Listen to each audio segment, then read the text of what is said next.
நீங்கள் துரோகம் பண்ணின உங்களுடைய எல்லா துரோகங்களையும் உங்கள் மேல் இராதபடிக்கு விலக்கி உங்களுக்கு புது இருதயத்தையும் புது ஆவியையும் உண்டு பண்ணிக் கொள்ளுங்கள். இஸ்ரவேல் வம்சத்தாரே, நீங்கள் ஏன் சாக வேண்டும்?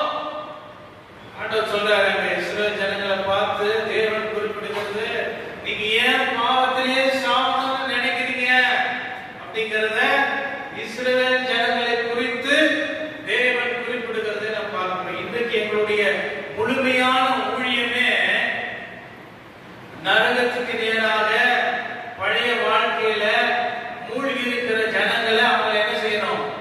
இயேசு கிறிஸ்துவின் ரத்தத்தினால கழுவி அவர்களை நீதியின் பாதையிலே நடத்தி பரிசுத்த பிள்ளைகளாக, இயேசு கிறிஸ்துவினுடைய பிள்ளைகளாக, அவருடைய சீஷர்களாக